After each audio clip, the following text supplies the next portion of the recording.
Quid pro quo. I tell you things, you tell me things. Not about this case, though. About yourself. Quid pro quo. Yes or no? Yes or no, Clarice?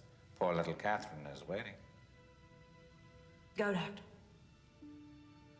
What is your worst memory of childhood? Death of my father. Tell me about it and don't lie, or I'll know.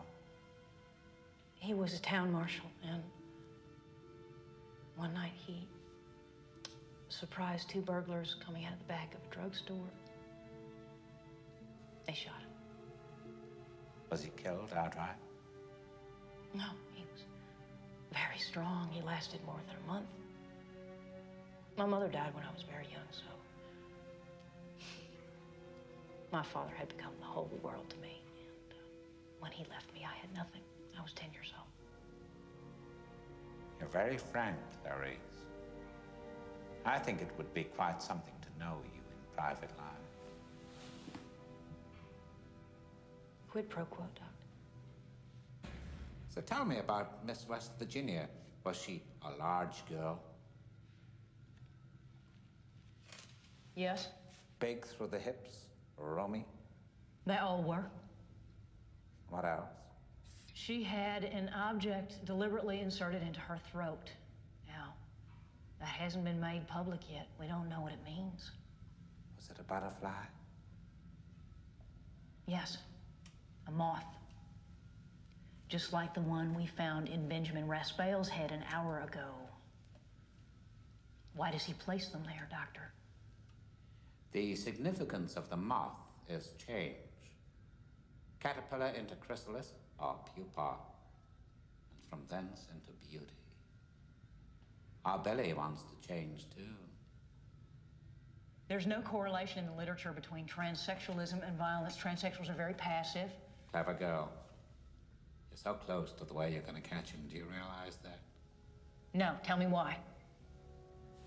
After your father's murder, you were orphaned. What happened next?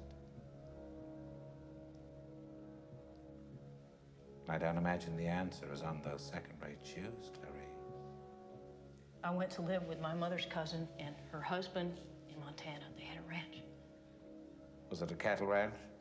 Sheep and horses. How long did you live there? 2 months. Why so briefly? I ran away. Why, Clarice? Did the rancher make you perform fellatio? Did he sodomize you? No. He was a very decent man. Quid pro quo, Doctor. Billy is not a real transsexual, but he thinks he is. He tries to be. He's tried to be a lot of things, I expect. And you said that I was very close to the way we would catch him. What did you mean, Doctor? There are 3 major centers for transsexual surgery: Johns Hopkins, the University of Minnesota, and Columbus Medical Center. I wouldn't be surprised if Billy had applied for sex reassignment at one or all of them and been rejected. On what basis would they reject him? Look, for severe childhood disturbances associated with violence. Our Billy wasn't born a criminal, Clarice. He was made one through years of systematic abuse. Billy hates his own identity, you see, and he thinks that makes him a transsexual. But his pathology is 1,000 times more savage and more terrifying.